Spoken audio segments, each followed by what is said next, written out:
Hey, what's up guys? This is Ricky V, and in this video I am doing it again. I am going to take 7 posts from the vintage muscle community, blur out the names, feature them in this video, answer the questions, and just kind of show you a preview of the kind of discussion that goes on in the vintage muscle community. Let's get started. Just wanted to know if anyone has used wind test and Hades together, and if so, what were your results? Now this brother's talking about wind test and hydroxygenin. Hades is another name for hydroxygenin, and he wants to know if anybody's used them together. Quick answer, bro? Yes, they have been used together. I've made videos recommending bros stack them together. Wind test is a hormonal agent. It'll help you dry up. It'll help you maintain muscle mass as you're on the caloric deficit. Hydroxygenin, also known as Hades, is your actual fat burner. It doesn't use the androgen pathway to help you burn body fat.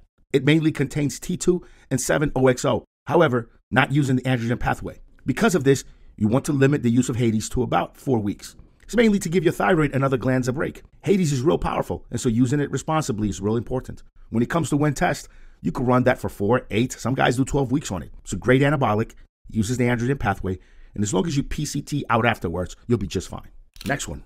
Anyone else have issues with energy levels bottoming out on the shred stack? Since a few days in, I've had very little energy.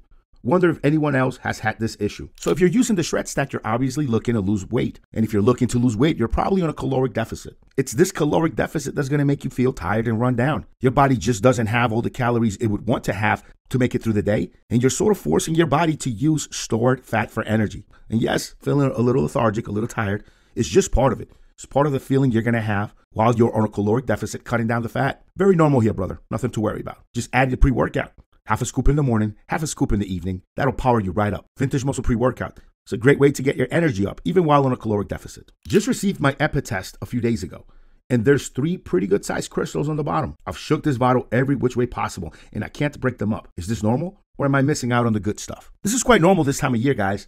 When your stuff gets shipped, it gets really cold in the mail. Maybe it sits in your mailbox for an hour or 2. This cold temperature can make some of the hormones, some of the active ingredients drop out of solution. And once the crystals begin forming, they give a structure for the new crystals to form on. The best way to fix this? Run your bottle under warm water and shake it. Just warm coming out of the faucet. It doesn't need to be boiling or anything like that. Just the warmth coming out of the faucet with enough time to heat up the whole bottle. It'll break up the crystals. Your product is good to go, brother. No worries. On to the next post. And this one is just a good customer review. I turned 62 on I've been using these products for about 3 years. These photos should speak for themselves. Man, that's a ripped 62-year-old. Most guys wish they could look like this at that age. Keep up the good work, brother. And for all of you guys out there, please keep the good reviews coming on the community. We love seeing them. Next guy. I messed up. I missed the day of my cycle. Do I need to take 2 doses today, or do I just continue with normal doses? So I glanced over some of this info in a previous video. I'll get into details now. When you're taking the products, if you miss a day, the very next day, just take the same dose you're supposed to take every day. Do not double up. Going from 1 cc one day to nothing the next day to 2 the next day to then back to down to 1 the day after, that's just a lot of shifting. You want to stay as consistent as you possibly can with the hormone administration. So if you skip a day, just take the same amount you were supposed to take on the next day.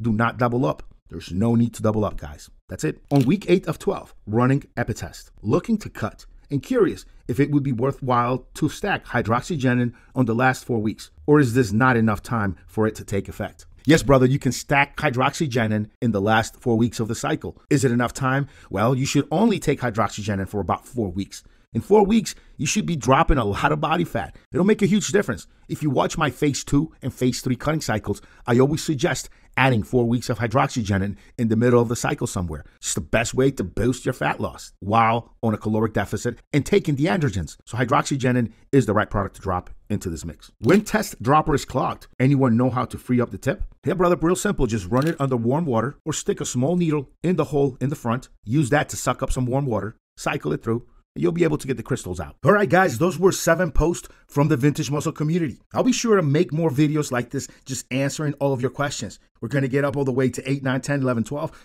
These are all coming, guys. But if you today have a question that has not been answered in any of my videos, please head over to vintage-muscle.com and click on the community link. There, you'll be forwarded to the Vintage Muscle community, over 18,000 strong. Post your question. There'll be a lot of us there to answer your questions. I'll be there. I'll answer them too. All right, guys, that's it for me today. I'll see you on the next one.